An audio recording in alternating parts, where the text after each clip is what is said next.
بسم اللہ الرحمن الرحیم۔ واقعہ مباہلہ۔ فتح مکہ کے بعد غلبہ اسلام کا دور شروع ہوا اور اسلام نے جزیرہ نماء عرب سے باہر پھیلنا شروع کیا۔ چنانچہ ہرقل روم، کسریٰ ایران، مقوقس، حارث شاہ ہیرا، شاہ یمن اور شاہ حبشہ تک اسلام کی دعوت پہنچ گئی۔ نجران کے مسیحی ان حالات سے نہایت پریشان تھے۔ اتنے میں ان کے پاس رسول اللہ صلی اللہ علیہ وسلم کی طرف سے دعوت اسلام پہنچ گئی۔ نجران کے مسیحی پادریوں میں بے چینی پھیل گئی۔ ان کے ارباب، حل و عقد اور سرداران قبائل ایک جگہ جمع ہو گئے اور اسلام سے بچنے کی تجاویز زیر غور آئیں۔ اس گرما گرم بحث میں کچھ لوگ اسلام کے حق میں موقف رکھتے تھے، لیکن اکثر لوگ اسلام کے خلاف سخت موقف رکھتے تھے۔ آخر میں اپنے رہنماؤں السید اور علاقب کی رائے معلوم کی تو ان دونوں نے کہا، دین محمد کی حقیقت معلوم ہونے تک اپنے دین پر قائم رہیں۔ ہم خود یثرب جا کر قریب سے دیکھتے ہیں کہ محمد کیا دین لائے ہیں۔ چنانچہ السید اور علاقب اپنے مذہبی پیشوا ابو حاتم کی معیت میں 14 رکنی وفد اور 70 افراد کے ہمراہ یثرب کی طرف روانہ ہوئے۔ نہایت تزک و احتشام کے ساتھ شہر مدینہ میں داخل ہوئے۔ اہل مدینہ کا کہنا ہے، ہم نے ان سے زیبا ترین وفد نہیں دیکھا تھا۔ چنانچہ جب وہ مسجد نبوی میں داخل ہوئے تو ان کی عبادت کا وقت آ گیا۔ ناقوس بجا اور انہوں نے مشرق کی طرف رخ کر کے عبادت شروع کر دی۔ لوگوں نے روکنا چاہا، لیکن حضور صلی اللہ علیہ وسلم نے منع فرمایا۔ یہ آزادی عقیدہ اور عمل کا بے مثال نمونہ ہے کہ مسجد نبوی کی 4 دیواری کے اندر بھی غیر مسلموں کو اپنے مذہبی عقائد کا اظہار کرنے اور اعمال بجا لانے کی آزادی دی گئی، جبکہ یہ لوگ رسالت محمدی صلی اللہ علیہ وسلم کے منکر تھے۔ عقیدے کے معمولی اختلاف پر دیگر مسلمانوں کو واجب القتل قرار دینے والے دہشت گردوں کی پالیسی اور رسول رحمت صلی اللہ علیہ وسلم کی پالیسی میں کس قدر فاصلہ نظر آتا ہے۔ انہیں 3 دن تک مہلت دی گئی۔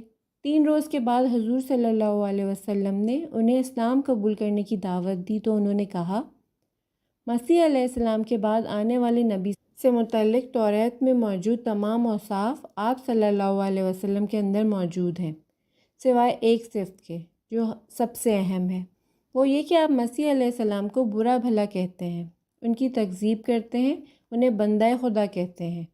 حضور صلی اللہ علیہ وسلم نے فرمایا، میں مسیح علیہ السلام کی تصدیق کرتا ہوں، ان پر ایمان لاتا ہوں اور گواہی دیتا ہوں کہ وہ نبی مرسل اور عبد خدا تھے۔ وفد، کیا وہ مردوں کو زندہ نہیں کرتے تھے، مادرزاد اندھوں کو بینائی نہیں دیتے تھے اور برس کے مریضوں کو شفا نہیں دیتے تھے؟ حضور صلی اللہ علیہ وسلم نے فرمایا، یہ سب باذن خدا انجام دیتے تھے۔ وفد، مسیح بغیر باپ کے پیدا ہوئے، بھلا کوئی بندہ بغیر باپ کے پیدا ہوتا ہے؟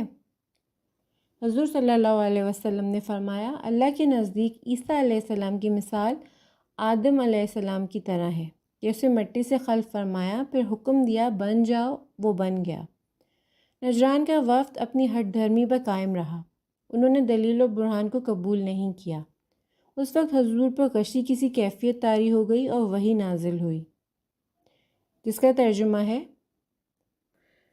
پیغمبر علم کے آ جانے کے بعد جو لوگ تم سے کرجہتی کریں ان سے کہہ دیجئے کہ آؤ ہم لوگ اپنے اپنے فرزند، اپنی اپنی عورتوں اور اپنے اپنے نفسوں کو بلائیں اور پھر خدا کی بارگاہ میں دعا کریں اور جھوٹوں پر خدا کی لعنت قرار دیں۔ حضور صلی اللہ علیہ وسلم نے یہ آیت پڑھ کر حاضرین کو سنائی اور فرمایا، اگر تم اپنی ہٹ دھرمی پر قائم رہے تو اللہ نے مجھے حکم دیا ہے کہ تمہارے ساتھ مباہلہ کروں۔ وفد والے اپنے ٹھکانے پر واپس چلے گئے اور آپس میں کہنے لگے کہ محمد صلی اللہ علیہ وسلم نے ہمیں ایک فیصلہ کن دوراہے پر کھڑا کر دیا ہے۔ کل دیکھو وہ کس قسم کے لوگوں کے ساتھ مباہلے کے لیے نکلتے ہیں، اپنے سارے پیروکاروں کے ساتھ، یا اپنے بڑے اصحاب کے ساتھ، یا اپنے قریبی رشتہ داروں اور تھوڑے دیندار لوگوں کے ساتھ۔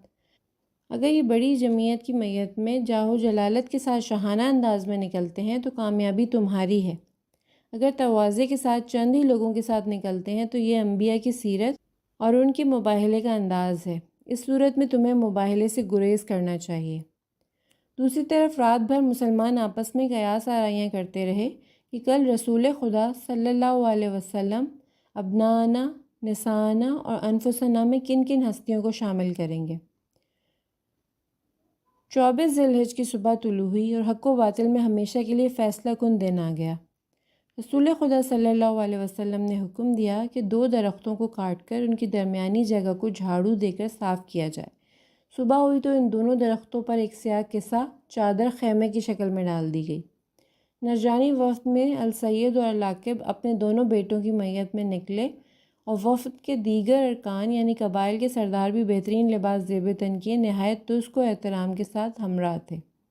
دوسری طرف رسول اللہ صلی اللہ علیہ وسلم حسنین علیہ السلام کا ہاتھ پکڑے، پیچھے حضرت فاطمہ سلام اللہ علیہا اور ان کے پیچھے حضرت علی علیہ السلام تھے۔ اس قصہ کے نیچے 5 تن تشریف فرما ہوئے اور حضور صلی اللہ علیہ وسلم نے فرمایا، میں دعا کروں تو تم آمین کہنا۔ اس کے بعد حضور صلی اللہ علیہ وسلم نے السیب اور العاقب کو مباہلے کی دعوت دی۔ ان دونوں نے عرض کی، آپ صلی اللہ علیہ وسلم کن لوگوں کو ساتھ لے کر ہمارے ساتھ مباہلہ کر رہے ہیں؟ حضور صلی اللہ علیہ وسلم نے فرمایا، بَعْلَكُمْ بِخَيْرِ اہل الارض، میں اہل زمین میں سب سے افضل لوگوں کو ساتھ لے کر تمہارے ساتھ مباہلہ کر رہا ہوں۔ یہ دونوں اپنے اسقف یعنی پادری کے پاس لوٹ گئے اور اس سے پوچھا، آپ کیا دیکھ رہے ہیں؟ پادری نے کہا، میں ایسے چہرے دیکھ رہا ہوں کہ اگر یہ شخص محمد صلی اللہ علیہ وسلم ان کو وسیلہ بنا کر خدا سے دعا کرے گا کہ پہاڑ اپنی جگہ سے ہٹ جائے تو ضرور ہٹ جائے گا۔ خبردار ان کے ساتھ ہرگز مباہلہ نہ کرنا، ورنہ روئے زمین پر قیامت تک کوئی نصرانی نہیں رہے گا۔ چنانچہ وہ مباہلہ کی جرات نہ کر سکے اور جزیہ دینے کا معاہدہ کر کے واپس چلے گئے۔ اللہم صلی علی محمد وآل محمد۔